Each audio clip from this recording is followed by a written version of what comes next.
G'day and welcome to the potty in which I connect with some of the most influential guests from across Australia and the globe to share their very inspirational stories.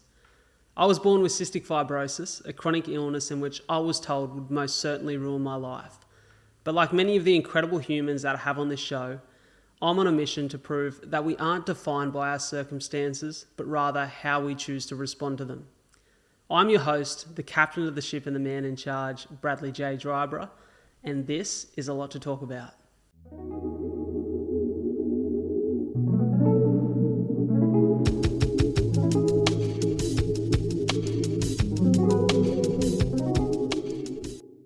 G'day. Welcome back to the show here with Andrew Hamilton, comedian. Spent a bit of time in the big house, so I'm sure we'll hear a few stories about that. Upcoming author, really excited. We're just chatting a little bit off mic about his upcoming book, which will be out hopefully at some point next year, but also just a guy who is an incredible storyteller. I've had some good laughs watching some of his content, had some good laughs listening to him behind the mic on some interviews, and really excited to have him here today. So from your home, your car, or wherever you are, give a very warm welcome to the man himself. How are you, mate? G'day, Bradley. Thanks for having me, man. This is a pleasure. Mate, it's a pleasure. I'm always keen to review, I guess, or explain to the audience where I first come across a guest. And I think for you, it was I'd done a collaborative post on Instagram with a good mate of mine, Brett Kennellan, and I seen your name come up in my notifications. You'd like that post, and I clicked into your profile, and straight away, I think the first post in the grid was like ex mushroom kingpin, now stand-up comic. I was like, fuck, that's not something I expected to see. And so I started scrolling through some of your stuff, and your face was familiar from, I think I've seen a bunch of these, I don't even know what you'd call them, but like group, almost like group, like interviews, posts on TikTok where you just share jokes and like have a laugh. Yep, that's the channel Mad TV that I'm part of. It's just a bunch of comedians just sitting in a room telling each other dumb jokes off the internet, and that channel's kind of blown up. But yes, the old mushroom dealer to comedian is a bit of a cliche. It's just it's such a common story, Bradley. You know. Is it? maybe we've been living in different worlds and No, yeah, it has been pretty unique, and it's helped me to kind of stand out a bit in a field of many up and coming comedians in the country. So I mean, yeah, that's certainly helped. But it's been a pretty crazy ride, and I'm enjoying every minute of it. I guess there's so many places that we could start with this interview, and I'm sure we'll get to all of them, maybe in no particular order, but I find it interesting to chat to people who have used, and I think comedians are an extreme example of this, but you know, people who have used humor as a way to not always escape, but rather cope through some serious challenges in their life. Would you Yeah. say that comedy or you know, almost being a comedian has been a part of your life forever, or is it something more recent that you've used to overcome some of the shit that happened in your life? I think it's always been there. I've always had a big sense of humor and been a big laugher and prankster and joker. And I'd always wanted to do stand up comedy pretty much as long as I can remember, but I was just too much of a chicken shit to try. And I also, when I was younger, I didn't know like what I would talk about. Like I would have, if I had to try to do comedy when I was younger, it would have been a whole bunch of jokes about wanking and dicks and just the usual stuff you hear from 20-year-old blokes that over my comedy night. It would have been nothing special, and maybe I would have tried it and failed and been discouraged. So I feel very lucky that I started late, and I started, I guess, because of seeing the lighter side of prison. Because when I was locked up in 2021 for 4 months in remand, which is, for anyone who doesn't know, that's basically when you before you get sentenced, if they think you're going to probably be going to prison, they'll put you into unsentence prison, which is called remand. And so I got sent there to Parklea prison and then Long Bay jail. And yeah, there were just so many times where something funny would happen in prison, and because of your surroundings, it just didn't feel like a place where humor should exist. So it made it 10 times funnier, right? It just made it so much funnier because you're around, like there'd be a guy in the tower with a fucking rifle, and there'd be barbed wire fences and walls and a whole bunch of guys in green And next thing you know, you're laughing at some dumb joke, and then you remember, oh yeah, I'm in prison. So I guess that went a long way for me remembering, or just I guess appreciating the value of humor and remembering that that's always something I'd wanted to do. But I, for some reason, sometimes in life we have these dreams, and for one reason or another, we just don't pursue them. And so I just made a promise to myself. I was like, when you get out, you're going to do it. Um, you're going to start from scratch, and you're just going to go and do this because, um, I mean, one, I was like, I'm already at rock bottom. Like, how much worse can it get? And then I think, secondly, there was something in me that just felt like I know this is for some reason this is going to work. And so, yeah, I got out, and I was under house arrest for quite a while when I first got out, on bail before I got sentenced, and I had to bring my mum along to my first ever open mic comedy night because I was still not allowed to leave the house unless I was in the company of my parents who are in their 70s. So my mum had to come to an open mic comedy night, and I also had to be home by like 9:30 or 10 o'clock or something. So I had to. It was one of these open mic comedy nights where everyone goes and they put their name in a bucket and they get drawn out for when it's their turn. But I also had to ask if I could go on early at my first ever comedy night because I had to get home for my curfew. And so, it's not the best way to make new friends when like all these guys like think, oh, hey man, like no one gets special treatment here. You got to wait your turn, and then suddenly I'm like, oh well, I've got to get home before I before my bail curfew, and then everyone thought that was funny, so they let me on, and I did 5 minutes,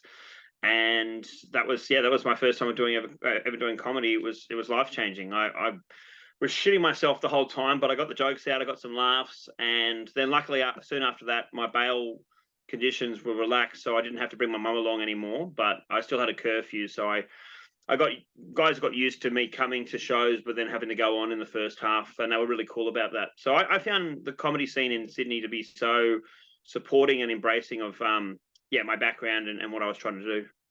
Man, I love to hear that. I find it very interesting to listen to comedians, and I think for a few reasons.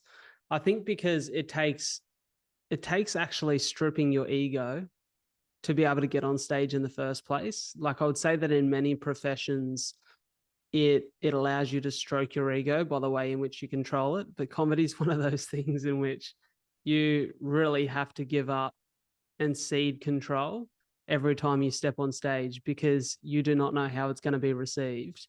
How was it for you to embrace that and to be able to get up there and just be a little bit carefree? Well, I mean, at first I thought that I was going to get booed off stage because I was getting up to do jokes about getting arrested and going to prison for being a drug dealer. So I was like, I don't know how this is going to go. I thought my parents were going to think it was a terrible idea. I thought they were going to hate it. They were actually very supportive, God bless them. And people started to really like the jokes. I guess I was being very self-deprecating with a lot of the jokes. I did jokes about the Raptor squad, the organized crime squad, telling me I had a tiny cock and things like that. And, so I think because of the way I approached the jokes, I got people on board. And then as I started venturing out beyond just open mic comedy nights where you're essentially just performing to other comedians and actually doing shows in front of real audiences, I think what I found was, I think a lot of people get that so many guys that do crime and go to prison keep going back, that it becomes a cycle. That I think just seeing someone just trying to do something different, I think was refreshing to people. So I found that a lot of people really got behind that. And so I'd have so many people come up to me and be like, good on you, mate. So good to see you doing this. Or like, that I could shake off my prison experience and whatever, bad stuff I was doing before and just try and devote my time to doing something that was positive for me and for others. Because if you're making people laugh, that's a good thing. Bloody oath. And look, I think I'm a massive believer in taking ownership of whatever you're going through or whatever you're experiencing in life. And sometimes those things are in our control. Like, it's fair to say that you knew what you were doing when you entered the world of mushroom sales. Yeah. That's one way of putting it. There's definitely times in life where things are completely out of our control and we get blindsided by adversity and we have to choose to respond to it as well. But I think that you can respect anyone who chooses to own where they're at, to accept the situation and fucking do something about it. And so I think that's why so many people have gotten behind you and supported what you're doing now. But let's like take a few steps back.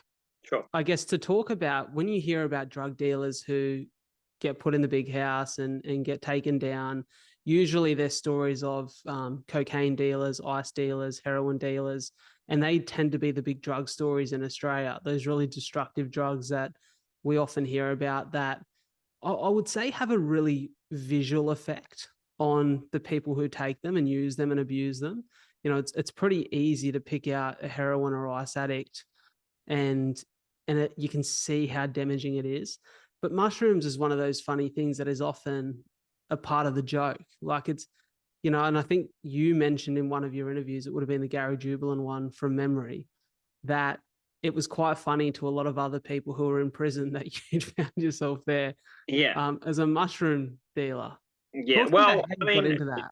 to be clear, so I mean, mushrooms was the one that I was best known for. That was the one that we had kind of a monopoly on. But I was over time, I did venture into selling other stuff. I was selling acid and MDMA and ketamine and cocaine as well. But the one which I was best known for was the mushrooms. But I certainly was selling all those. But there were ones that I would never have sold, like ice or heroin or GHB, just because I thought that they were just too dangerous, both to the people that buy them. I think that they're a completely different kettle of fish. They're, you know, really, really nasty drugs.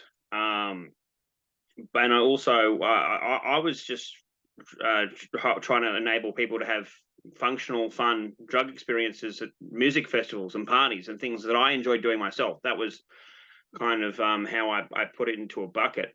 But yeah, in terms of going to prison, the majority of the ones were psychedelics, and they were not the one. Most guys that are in there for ice is probably the number one. Ice, it was probably not only in terms of selling it, but also guys in prison for trying to fund their own ice addictions. Right. So that's the one I think that touches the most crime. Then probably heroin, then coke are probably the main three. So ones like yeah, MDMA, mushrooms, acid, ketamine are definitely exotic in there, and particularly the mushrooms, which is the one I got caught with the most of. That yeah, guys found that funny, and they even joked like, "Oh mate, when you get out, the cops will give you the mushrooms back. Like it's no big deal." Yeah. Oh, that's hilarious. It's a funny thing because funny one is one way of putting it, but I think what you mentioned in one of your interviews that I heard is that you didn't really come from a life in which painted a picture that this was what your future or now past would have looked like. Totally. You know, you come from a pretty good upbringing by the sounds and were quite well educated and had quite a good job. At what point in time do you decide that you're going to maybe go down a more risky path? And, you know, was that a matter of weighing up what the risk to reward looked like for you? Was it a matter of, you know, an insecurity or trying to prove a point to someone outside of your own circle? Like, what did that look like? I guess it's like that boiling frog analogy, you know, that if you chuck a frog in a pot of boiling water, it'll jump out, but if you slowly turn up the heat over time, it'll just sit in there and cook. And I guess that's the way it went for me. I was involved in selling drugs for 15 years, and at the time, it was just like a little side hustle, just to make a couple of bucks to fund my gambling addiction, or just to like pay for a couple of extra beers at the pub. But it was also just mushrooms. For so long, it was just mushrooms, so I didn't feel like, from my experience, both either using them or selling them, that they were a bad thing.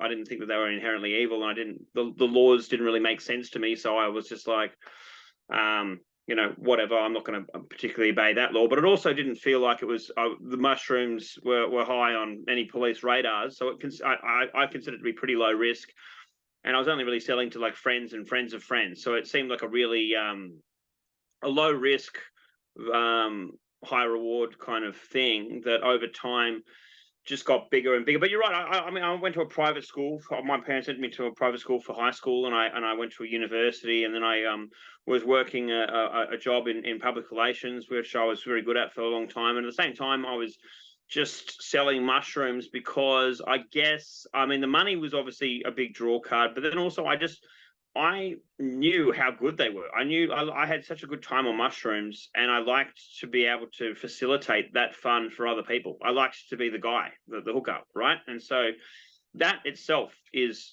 alluring. And so I guess that over time it just got bigger and bigger and bigger, and my my own addictions to coke got bigger, and my lifestyle got more and more crazy, and yeah, all these things happen over such a gradual period that it's not until you get arrested or something happens and you step out of it, you're like, wow, that actually got quite crazy. But at the time, you're too close to it to really realize the insanity. It's an interesting conversation for me, I think, because I often think about, as someone like I've never taken drugs in my life, so What I a come loser. from, yeah. Nerd.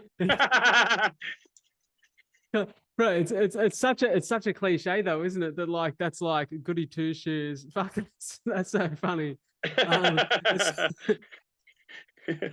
Sorry, mate. You left the door wide open. I love it. I love it. I love it. It's but it's so true, right? It's like that real goody two shoes, and I guess part of that was growing up with a dad who was a copper and a pop who had been a copper for years.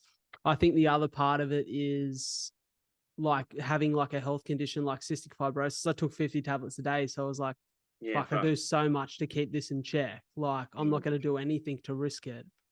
And and I often think though that like because I guess I was in a position where I had a lot of reasons not to, right? That I never felt pressured to go and like experiment in any way, shape, or form. Yep.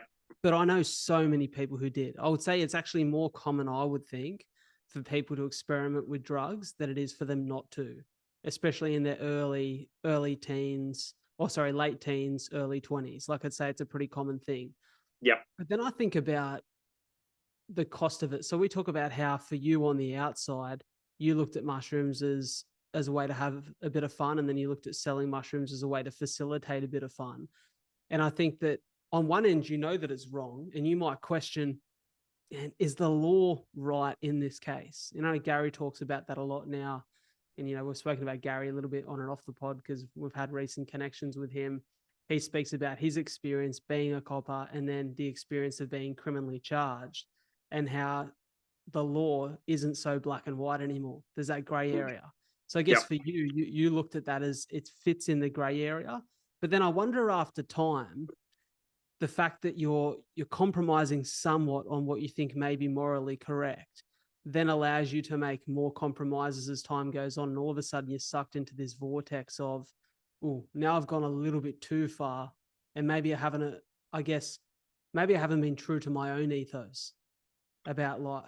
I mean, it's a complicated conversation because with these drugs, I mean, you look at now, mushrooms and MDMA, which are two of the main ones I got caught with, are now been decriminalised. They're now legal for medicinal use, right, in Australia. So that changes the game a bit, and says that look, there's increased understanding about the benefits that psychedelics can provide people. And I used to sell drugs to, I mean, people that were using them recreationally, but people that weren't, that were using them for really beneficial stuff as well. There was a guy who was an ex-British soldier that would buy MDMA off me because he used it for psychotherapy because he had PTSD, and that was he found that was the only way he could have breakthroughs in his treatment.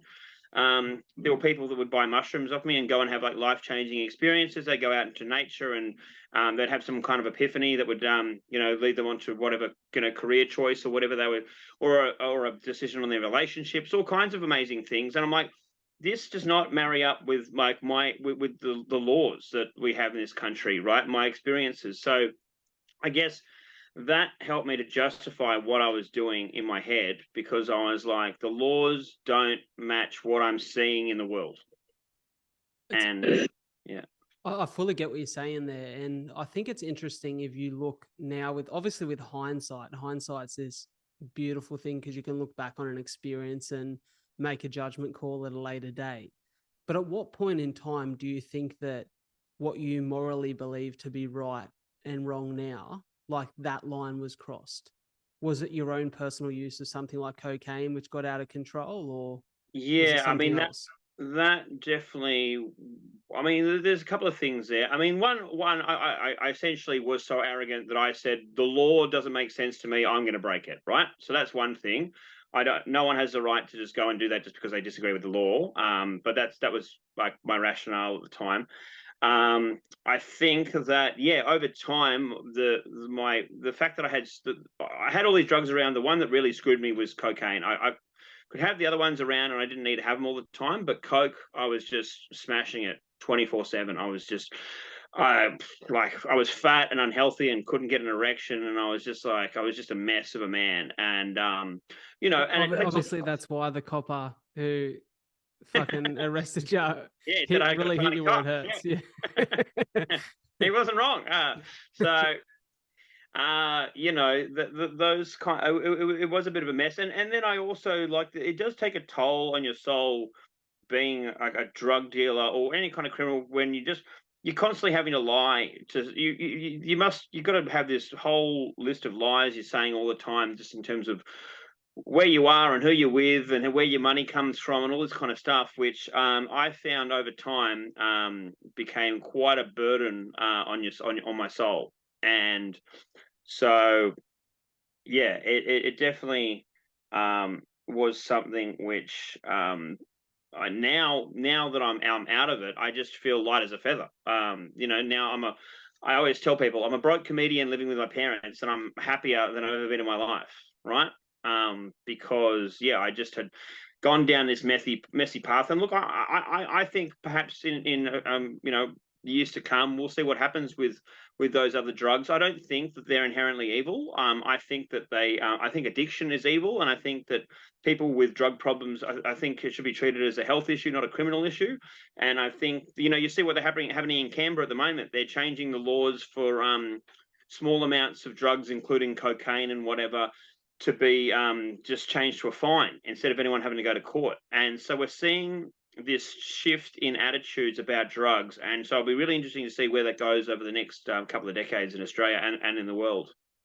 Well, it's an interesting conversation because, like as I alluded to before, which I'm still fucking giggling about, having never taken drugs before, I don't know or can't speak for the experience, but I always question why some things are legal and why some things aren't. You look at alcohol in the way that it's able to be abused and is so readily available. And everyone's been out on town and seen the effects of the abuse of alcohol in the way that people become violent and people can't control their emotions, thoughts, or feelings, and it Right. turns bad. And we have more poker machines in New South Wales than anywhere in the world other than Las Vegas, right? So when I was growing up, and I was a massive gambling addict, and it made me want to kill myself so many times. And so and you see the damage of drinking. And so me seeing these, I'm like, why are those legal? And then I'm having such a positive time on mushrooms, and I'm just sitting around with my mates looking at colors and laughing. I'm like, the world doesn't make sense to me. So that was kind of where I started to forge my own path. Again, I guess not with the law. Yeah, and I think it's scary how those poker machines are built to just get people properly addicted. Mm, Like we're starting to hear a lot about that with social media now, how it's rigged to keep people on the platform. yeah, But things like poker machines, social media, if you spend 8 hours of screen time a day, I should say, you feel like a bit of a piece of shit. You're like, fuck, what have I done with my day? But at least you haven't lost thousands of dollars. right. Like, talk to me about the peaks of your gambling addiction. What did that look like? Oh, I would put in like 10 grand in a day. I'd fucking uh, just be an absolute mess.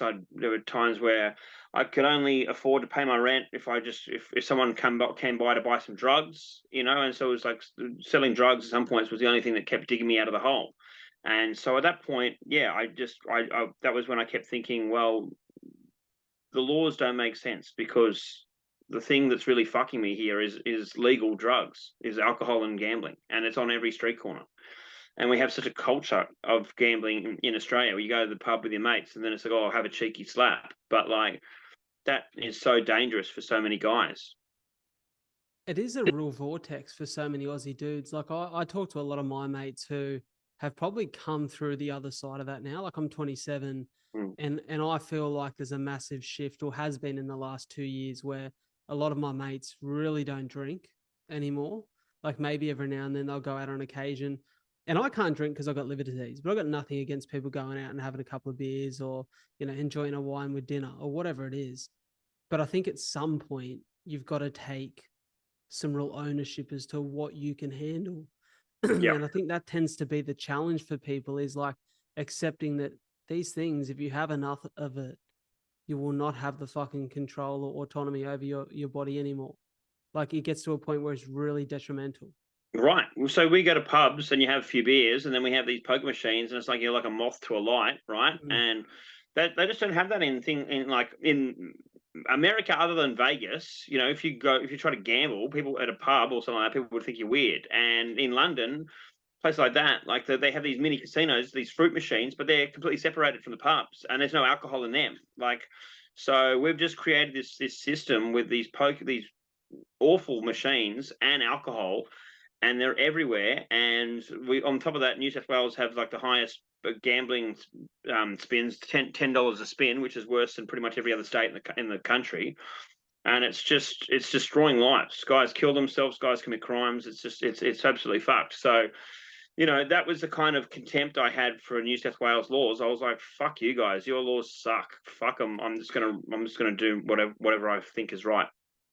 Talk to me about the peaks of the dealing and obviously like the arrest story. So I found the arrest story and I am laughing at your expense here, but I found it fucking hilarious. Like I could not stop laughing listening to you talk about the day that your house got raided. I just found it so fucking funny the Yeah. way you explained it. So talk to me about at that point in which you get arrested, is that the peak of your drug dealing? I guess so. Yeah. I mean, they got me on a bad day, but it was like the peak in terms of just how much money I was making on a weekly basis. I What did was that making look like, if you don't oh mind? probably making, I don't know, on average maybe like 30 grand a week profit. Um, and so yeah, I was at home. It was the 4th of June, 2021. It was about maybe like 3 in the afternoon, 4 in the afternoon. I was watching a Guy Ritchie movie, doing like this What never movie? ending. It was called The Wrath of Man. It was like some Jason Yeah. Statham bank robber movie, and I was doing like massive lines of coke. I've been bendering for like 2 days, 3 days, and then I heard this loud crack noise in my front door, like just crack, and I thought some fat junkie had fallen into my door, and then I heard police search warrant, and I I was just like fuck, and then I just grabbed whatever drugs I could and ran upstairs and started flushing them down the toilet, and then I could hear just like a million dudes in my house just charging around and charging up the stairs, and I just ran and hid behind my spare bedroom door because I was just like, I was fucked up. I hadn't slept in days, and I was just like, they won't find me here. So anyway, they found me very quickly, and they kind of threw me to the ground and they pinned me down, and they had like knees in the back of my neck and the back of my legs. And then yeah, one of the Raptor squad dudes was like, "Stay down, you fat cunt! You got a tiny cock." Um, which I'll never forget. Yeah, and like I was fully clothed, so it was just like, He's obviously had the worst day and he's just looking for an opportunity to fucking get that off his chest, isn't he? I think these guys, they don't know if they're charging into a house full of guns. They're probably used to like raiding like bikies and like Middle Eastern gangsters with guns, and so they're so hopped up on Red Bull and whatever the else they're having when they charge into these houses, and then it's just some fat mushroom dealer, and they're like, it's just so much overkill. But yeah, of course they get down the bad guy. They do their thing. Of course, they're going to be like, "Yeah, stay down, motherfucker. Yeah, you got a tiny cock." Like they're just venting. So I don't hold any of that against them. Like I found it hilarious. I got a great joke out of it that I use on stage, and then yeah, so I just sat there and they actually issued me the search warrant, and then I just sat there as they tore the place apart, and I just knew I was fucked. But I was so cooked, like it was kind of, it felt very surreal. And then, yeah, they bagged up everything and took me to Surrey Hills Police Station. And then at that point, I was so deluded, I still thought I was going to get bail like that day. And I just thought I would just go. In my head, I was going to get bail the next day and just go straight back to selling drugs. Like that was what I would have done. And then, yeah, I just I was not expecting to get refused bail, and then next thing you know, I'm on a truck to prison, and I was like, "Fuck, this is getting real. This is getting heavy." And so, yeah, then you start to think, all right, well, I better start figuring out how to survive this next step.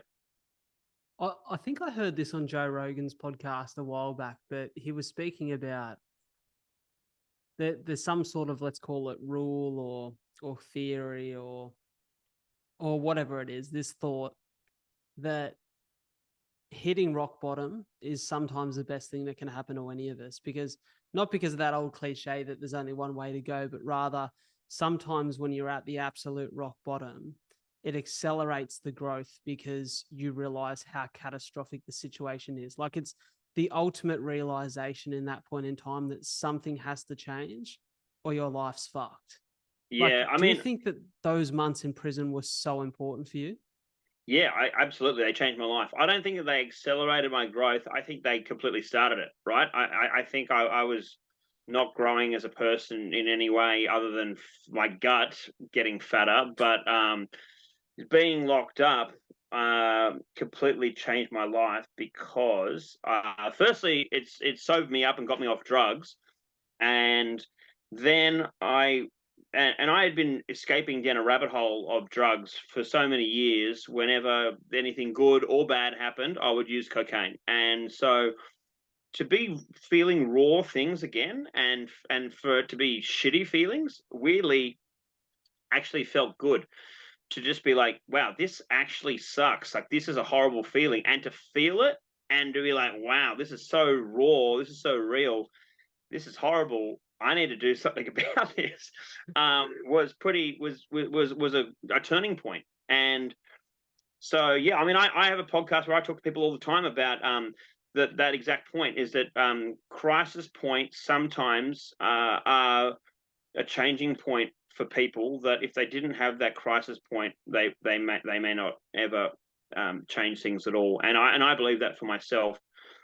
I think that you don't realize so many things about yourself until you're up against the wall. I didn't realize just how resilient I am, and also just so many things that you take for granted. And I'm not talking just about family, but also just your health, and your intelligence and your sense of humor, just all these qualities that you have, that when you lose everything. And I lost my fiance left me, I lost my dogs, I lost my home, I lost my restaurant, I lost my reputation. Some would say that was questionable to begin with, but I lost all that stuff. And you're like, okay, well, a lot of that stuff was stuff I thought I really needed, and all my money, like all this kind of stuff. But at the end of the day, you're like, well, I've still got a lot. I, there's a shitload I still have, and a lot of that I wasn't really appreciating.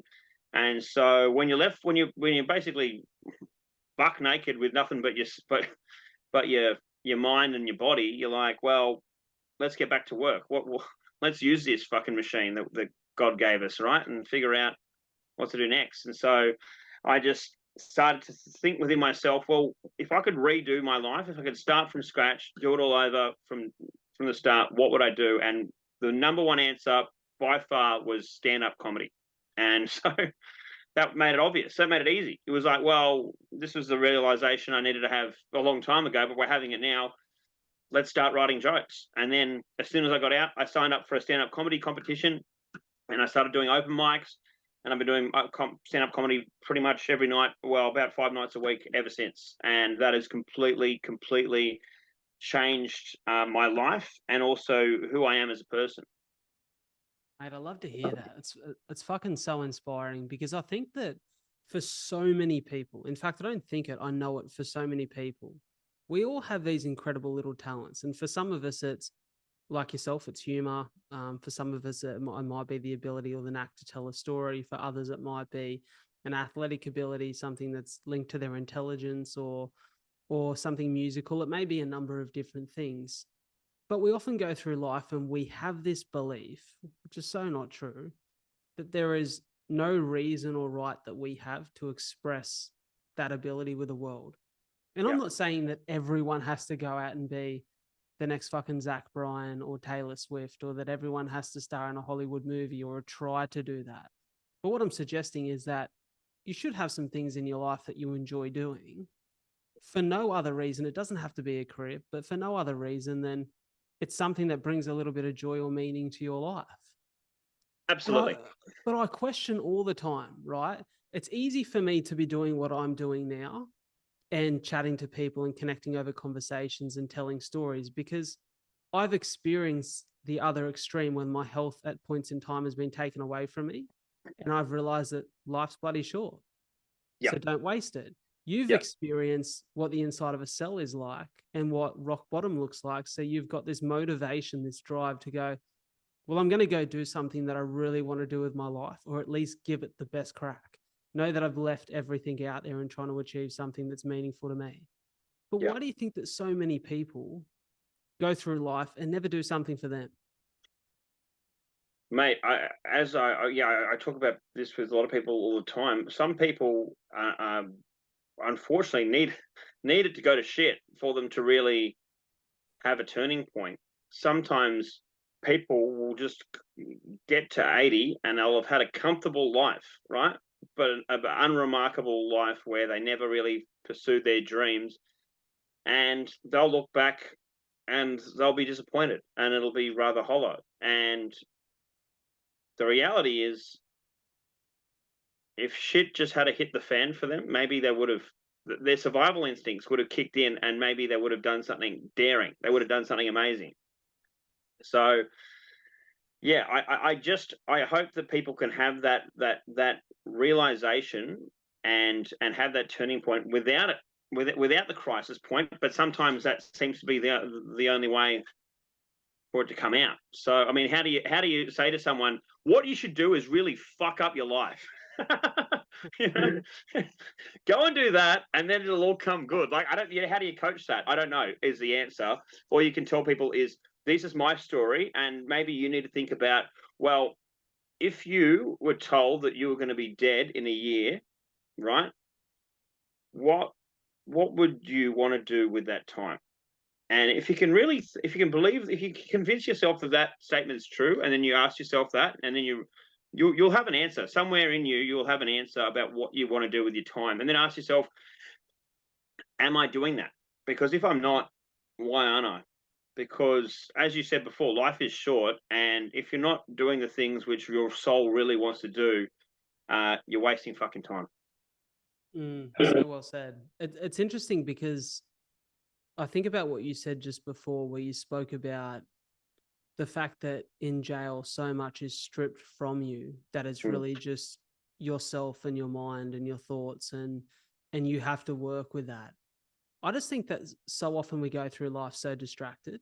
Like, I think about myself on occasion. I'm very aware of all of these things that we're talking about, because I chat to people like yourself who, you know, have these very similar but quite unique messages in the way that they've experienced life and what they're doing about it. But sometimes I'll look at my phone and I'll get distracted, and I click on a social media and I see what's happening there. And then I think about the next thing that I'm stressed about and the next thing that's going to take up some of my time. And you go through a day and you really haven't thought about much that is meaningful. Yeah. But in 90% of occasions, I've found that when I do things that allow me to introspect and get into a place in which I think about, like you said, the emotions or the feelings or the thoughts that you're having and what they mean and what they're encouraging you to do, I think that most people are just so distracted they don't have any time in their day to reflect on where they're at, what's important to them, or what they could be doing. And I think it's just important to set aside that time. Like, you don't have to go to prison to set aside like a considerable amount of time to think about what you want to do with your life, or maybe what you'd do if you had that time back. You know, I spoke to Bruce Bryan, incredible man, on the podcast a couple of weeks back now. Bruce spent 29 years in prison for a murder he didn't commit, right? Wow. So I heard him on Joe Rogan's podcast back in June, July. I would have been July, and just thought his story was unbelievable. So this guy spent 29 years in prison for a crime he didn't commit and is just not bitter about it at all. And he speaks about it was quite life-changing for him because he was not exactly heading down the most desirable path before prison, regardless of the fact that he was convicted for a crime that he was innocent of. But rather, what happened in prison was he was given this abundance of time in which he chose to educate himself, engage in introspection. He chose to be better, not bitter. He chose to use time and allow the time to serve him as opposed to just serving 29 years behind bars. I mean, he's very optimistic, obviously. I mean, and I'd prefer to have that lesson in 1 year rather than 29, the poor bastard. For sure. I was also like him. I was also very innocent myself, actually. No, not really. I was heaps guilty. But yeah, that's a tough way to go, man. Like, yeah, that's a very, very expensive lesson. That poor bastard. Oh well, I hope he's thriving now. Mate, he is. He's doing incredible things. And I think it's a real testament to him because I, for one, can say that with almost certainty that I would not come out of that experience the way that he has. So, it's a real testament to his character and who he is. It makes me think about something I've heard from Ricky Gervais. For most people, they would know Ricky Gervais through his comedy, through shows like The Office, through the many incredible movies he's done and all these speeches that have broken the internet and, these shows that are now really well known across the globe. But someone like Ricky Gervais didn't actually break fame until the age of, I think, about 39 when The Office got picked up. And I didn't even know this. Ricky Gervais is my favorite comedian and one of like my dream people to interview on this show because I just think he's got an incredible view and perspective on life. Now, I didn't know that Ricky Gervais for a long time was trying to become a musician and it didn't quite work out. And then I heard about him through some of his movies and went back and watched the UK Office and all this brilliant stuff that he'd created. And I remember him talking about when he won, I think, his first BAFTA for The Office. And he went back to his partner, Jane, and he said, hey, why didn't I do this so many years ago? Like, why did I wait so long to get into the thing that's now given me the life that I wanted? And she said, because you wouldn't have been any good at it. Like you had to experience life so that you could write things that meant something to the people who watched. And I think that's a really important point. That's certainly how I feel about comedy, right? I'm 37 and I am starting comedy late compared to many others, but I also feel like I've started at the perfect time for me because I'm hungry about it, and I also have things to talk about, right, that I wouldn't have had when I was younger. So that's people are looking at it and being like, "Oh, wow, my trajectory has been very fast." But it's like, well, you got to look at the life story behind that as well. For sure. What do you think is for you? Like, if you look at, obviously, you're drawing a lot from your experience through crime and prison. I listened to Zach Bryan, country music artist, a little bit, right? And I heard him on an interview recently. He was actually on Rogan. And it sounds like all I listen to is fucking Rogan, but there's just a bunch of relevant things in this conversation. And to be fair, he's fucking fantastic. So it wouldn't be a bad thing if I did. But I was listening to Zach on his show, and Zach was speaking about how, as a musician, you can get stuck in this cycle where you'll go on tour for months. Like for 6 months, you'll be on a tour where you go from city to city, perform 2-4 shows in a city. And it's almost like every night you go out, you perform, and you might come back, you might have a night off, but you're buggered. So you have a day where you do nothing, then you go perform again. And you get to the end of 6 months and you've kind of lived the same day out, but this really hyper experience every time. But you don't really learn much more or experience much different during that period of time. And he said it's been important for him to really go and live life when those tours end so that he has new things to write about. And I found that really important. That's absolutely true because you see the same thing in comedy. You'll see comedians that spend their whole life on tour doing jokes about, oh, I did this gig last week, and all their jokes are about gigs that they were at. And like that's people don't want to hear more than one joke about that, right? So you're absolutely right. You need to be having a breadth of life and experiences to be able to draw from in any kind of artistic pursuit that you're looking at. But look, for me personally, I'm just at the start of a comedy career. So the tours, absolutely love it. Like, it's so much fun to go to a city I've never been to and try and make strange people. Sorry, sometimes they're strange people, but just strangers laugh. Just it's so much fun. I'm about to go on like a 5-week different tour. I'm going to Perth and Brisbane and Tamworth and Newcastle and all these kind of places, and it's like, that is so exciting to be able to go and do that. And to be able to get up on stage and make jokes about my time in prison, and for that to be cathartic for me and then also enjoyable for people, seems to be, it still spins me out every day that I get to do this.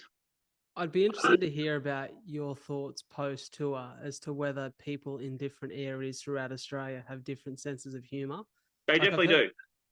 Yeah, they do. What's your experience with that been so far? Melbourne crowds seem to be a little bit more. They like their stuff a bit less edgy, less vulgar. They like clever jokes. Brisbane, Queensland, they like their stuff a bit more vulgar. They like a bit more swearing, and Sydney seems to be a bit somewhere in the middle of both of those. They like their dirty stuff, but they also like clever jokes. My stuff particularly seems to go better regionally. Like, as soon as you get out of the inner city, people seem to like. If I go out west doing talking jail, western New South Wales, Campbelltown, Penrith, I'm killing it. People love it. So yeah, it's interesting seeing it all, and that's fine. All it needs is just some slight calibrations on a couple of jokes. There might be a gay joke that works in Brisbane that doesn't work in Melbourne, or something like that, and that's.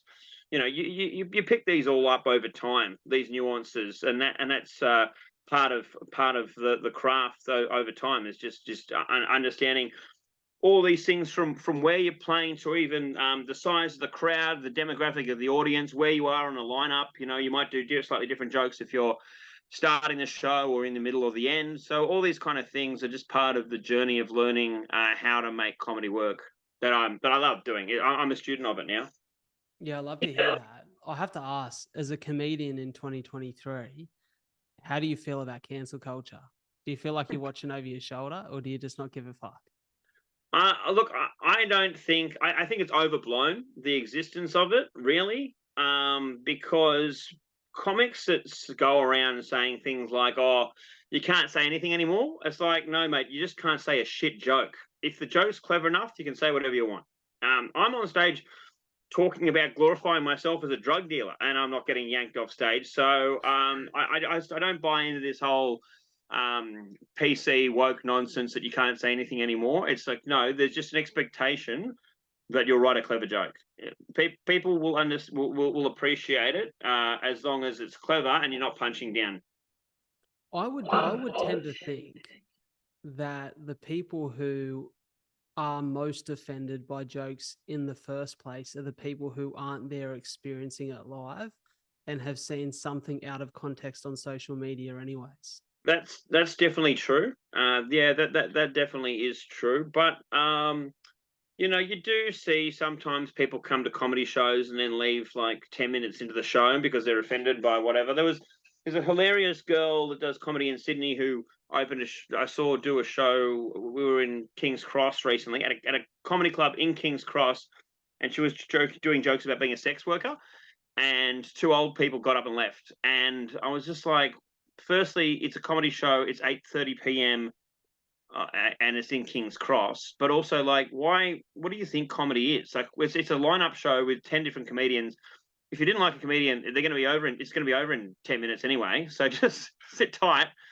But also, like, why come to a comedy show if you can't have a laugh at different people's experiences anyway?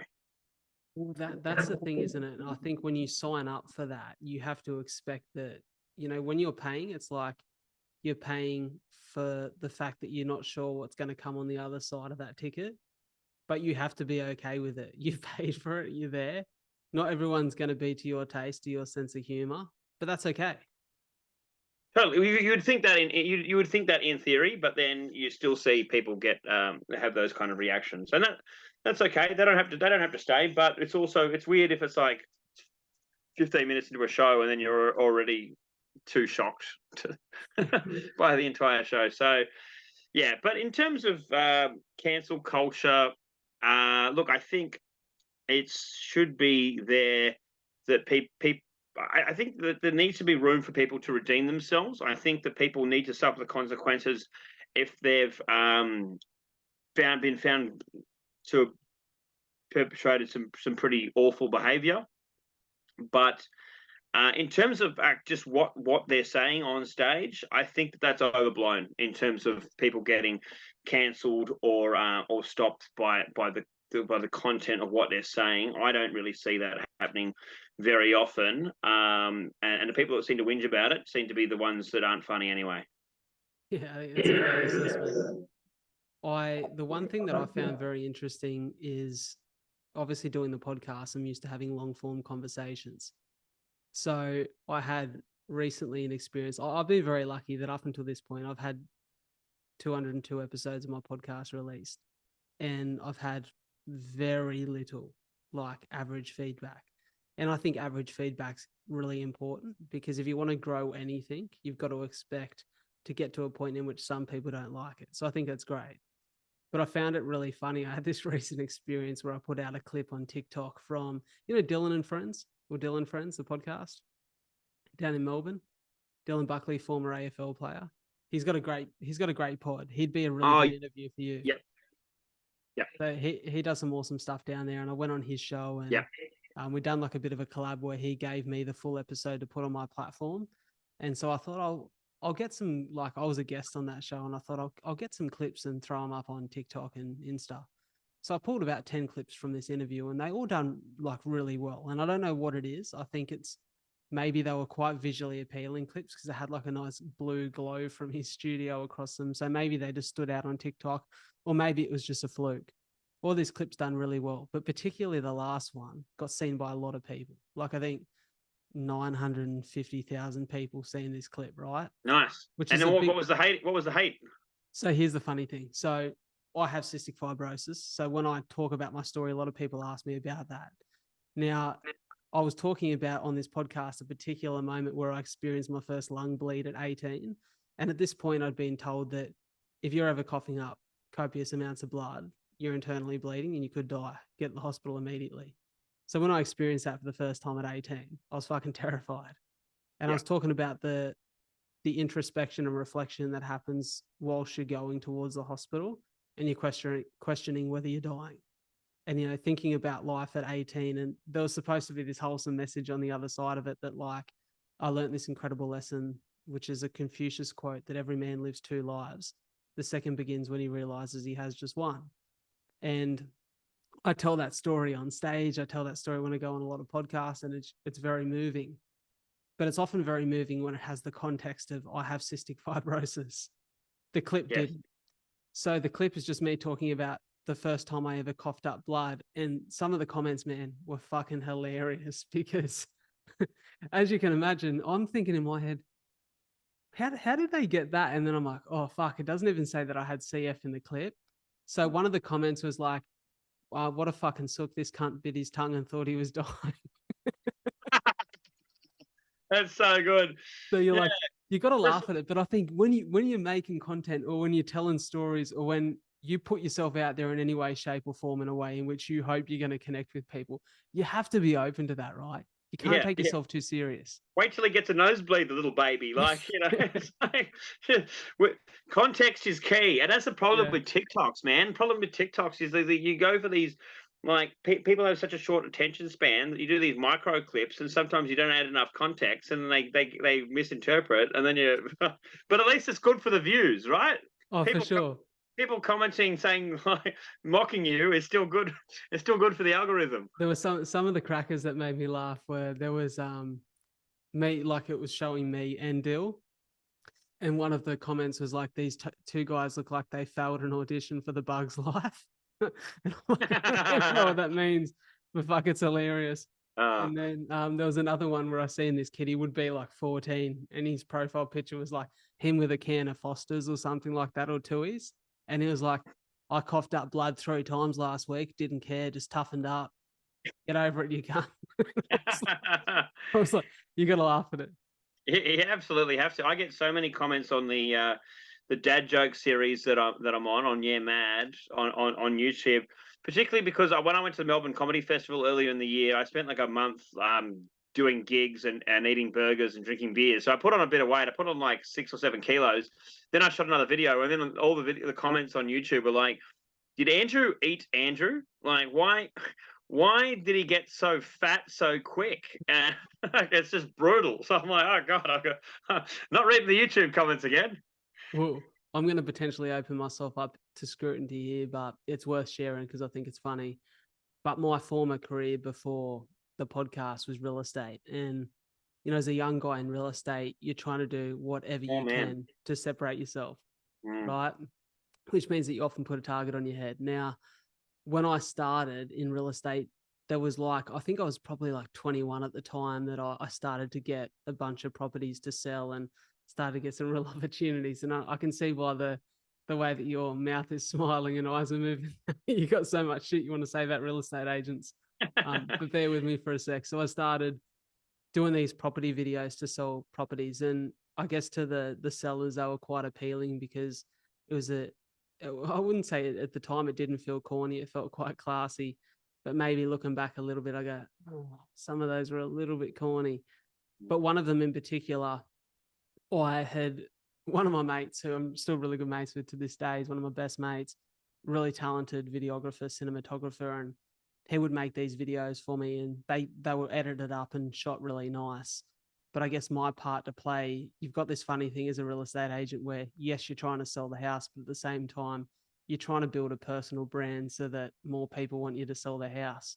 Yes. So there's just gotta you feel as though there's got to be a little bit of you in the video, right? Where you look pretty cool and you look like you're the man who's gonna do the job.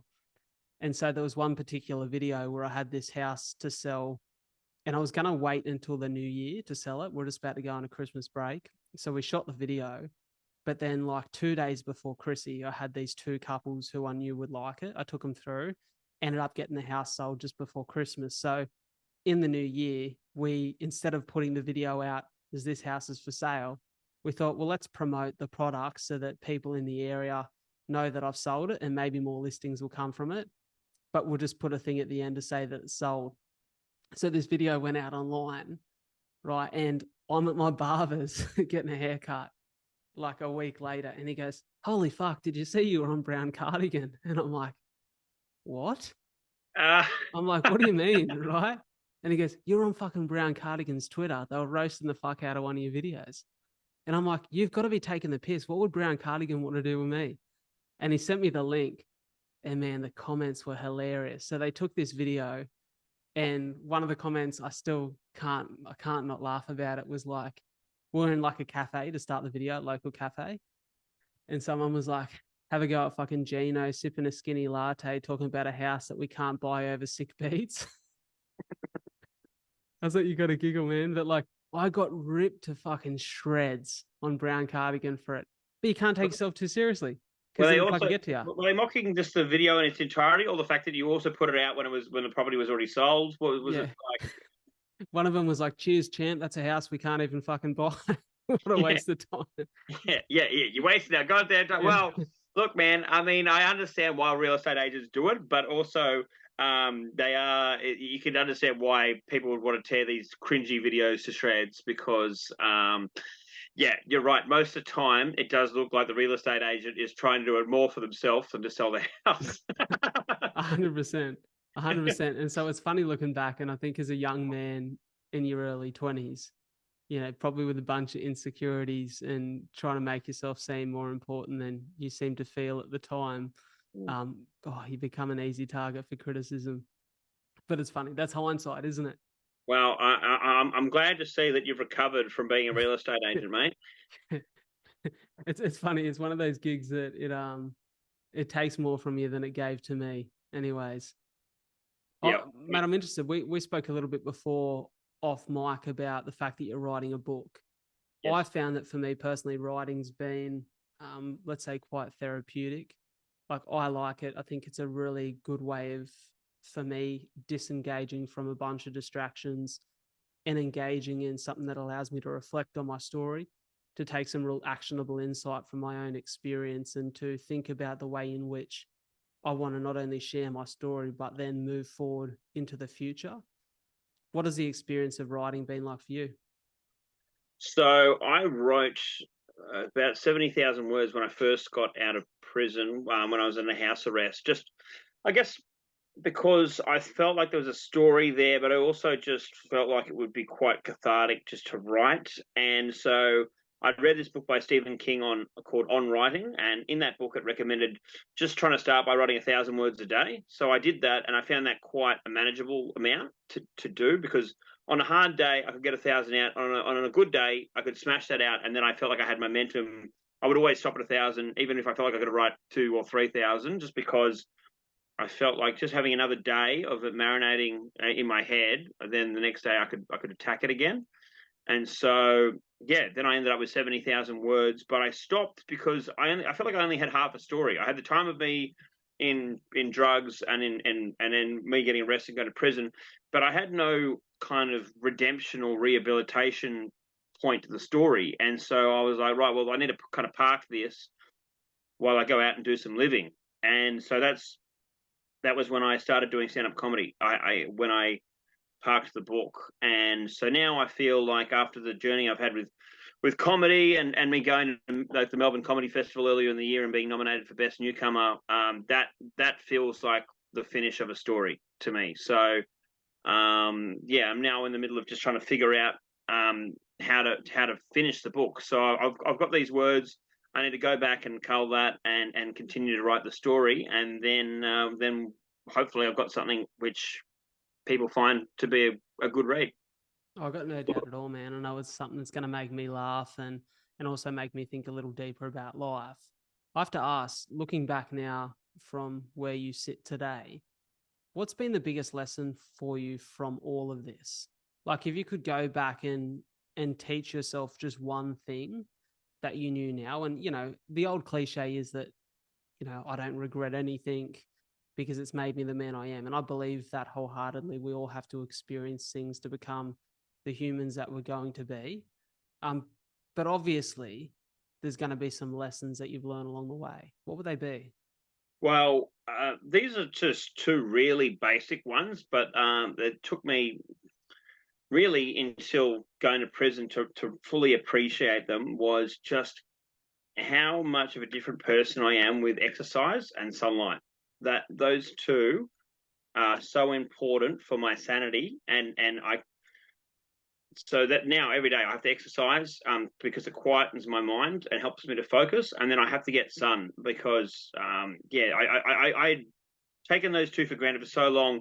I was just a fat drug addict sitting in the dark like a bloody vampire for so many years, and then I wondered why I was in such a bad mental state. But so yeah, obviously what you said in terms of being like, oh, I don't regret anything because it made me the man I am today.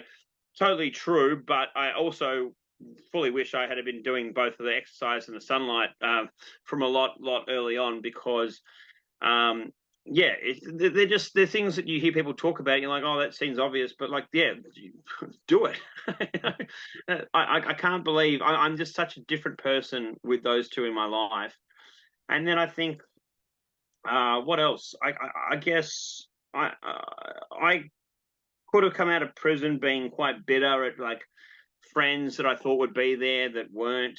And but what I found was that the flip side is also true. There were people that came to support me who I never expected to be there, and so that's left me with a feeling of like, it's not all doom and gloom.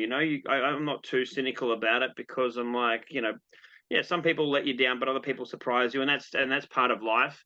And I just have such a happy life now that I don't have time to kind of hang up on to have those hang ups and let negativity consume me. If I have any negative vibes, I try and just channel that into a joke. That's my outlet for misery or anger. Is I try and make a joke out of it, and then I feel better about it, and hopefully other people can enjoy it. So that seems like a pretty cool way to live. My philosophy now is always, if something good happens, great. If something bad happens, comedy, right? Yeah, I That like seems that. to be the way my life goes. If something bad happens, I'm like, I bet that'll make a great joke. So, it's yeah, it's cool, man. I'm loving where my life is now, and it's been a wild ride. And yeah, I hope that people can find a way to find the thing that makes their soul happy without having a crisis point. But maybe you need it. But if you can do it without it, even better. Yeah, I love that. I think to what you spoke about in terms of exercise and sunlight, as someone who for the last 3.5 years has exercised pretty consistently and done a lot for my health, I can speak to the benefit of that. The one thing that has been the huge, I think I tend to exercise in the morning, so I run a lot. Yeah, And so sunlight become a byproduct of doing the running and being disciplined with that, that I right. didn't appreciate how important that was until recently. I was actually doing a bit of 9 to 5 real estate for just a month. I've been out of that for probably now a month since I left that. And being inside all day made me realize, and being inside all day in a job that for me brought back a whole bunch of anxiety and just stress around it, knowing that wasn't the place for me or where I wanted to be, made me appreciate how important it was in the morning to get out and see the sunrise, or at Yep. least just to see sunlight and be out in nature for a little bit in the mornings. Like it become my coping mechanism for it. Just a bit on the face, just something. Yeah, it For makes such a sure. big difference. Makes you feel human, right? Yeah, Like we forget how important that is just from a biological standpoint. yeah. So, mate, it's been so brilliant to chat to you. You've made me laugh a lot, and I could sit here and chat to you for hours. But it is a Monday evening, so I'm sure that you'll be looking forward to putting the feet up and resting back for a big week ahead. I'm going to make sure that everyone has links to find you on socials for your podcast. It's shit gone sideways, isn't it? Yes, shit's gone sideways, and yeah, I'm on TikTok and Instagram, and yeah, I'm doing shows all over all the time. So yeah, people love to see you at a show sometime. Are you coming to the Gong at any stage? That is a good question. I'm sure I will do a gong show soon. I'll have to let you know. I know 100%. I know Brett asked me the same question, so maybe you guys can come together. Yeah, would love to. Would love to. He actually said he got up to one of your Sydney shows recently and loved Yeah, it. he So did, but it was I was trying some new shit. I didn't go very well, and I felt disappointed because he'd come all this way, and I did like 5 minutes, and I kind of sucked. But it's the way it goes sometimes. mate, that is life, isn't it? You're not always going to be at 100%. You got to try shit. He Yeah. said, to be fair, I seen him, I think, it might have been the next day. And he said he really enjoyed it. He goes, I thought it was great. He's hilarious. So, That's good. Oh well, he's just being very nice. But yeah. it was because I'm trying to move on from doing my prison gear to doing new stuff, and so that's I'm kind of back at square one, kind of figuring out what I have to say as a comedian again, which is like terrifying but also fun. But yeah, it just means you go through. So you have wins and you have failures, but and that's what with comedy. You have to fail publicly. That's the To pain figure of it it. out. I have to Yeah. say, I got to give props to a little fella that I seen. There's a clip that's been going viral on social. A young fella, he looked like he was from some sort of farming family, and he was on the Today Show. Did you see this clip where he's talking to the two hosts, and he goes, I got a joke for you, and they're like, yeah, right. And he goes, like he would have been, I'm not kidding, probably like 7 or 8. Got his big cowboy hat on, his big Akuba, and he goes, a vegan and a vegetarian jump off a cliff to see who hits the bottom first, who wins. And they go, I don't know. And he goes, society. I was going to say everyone or society seemed like the answer. That's brilliant. I was like, what a little legend. Threw himself out there in front of a million people and just fucking nailed it. So, man, That's so good. it's been a pleasure to yarn. Really looking forward to seeing you to continue to do your thing. And mate, we're behind you. Loving your new lease on life, and I think your redemption story is something that many people will gain inspiration from. Thank you, brother. Thanks for having me on. It's been a lot of fun. My pleasure. Thank you so much for tuning into another episode of A Lot to Talk About. It means the world that you guys are in my corner, that you continue to listen to the show every week. And if you could do me a massive favor by following the podcast on whichever platform you listen to it, and sharing this episode in particular with just one friend that you feel would benefit from it, that would mean the world to me, and it would help the show grow. The more the show grows, the bigger the guests we get on, the more that we can do, and the more we can share and support you guys, the listeners, the viewers of the show. Before I go, I want to pay my respects and recognize the traditional custodians of the land on which we meet and record this podcast. The Aboriginal culture has such a rich history in storytelling, and as a passionate storyteller, I really hope that the stories we share and connect with on the show can allow the many cultures that now call this beautiful land, Australia, their home, to come together and continue to respect the stories and the culture that make this the land it is today. Thank you so much for tuning into A Lot to Talk About. I'll catch you next week.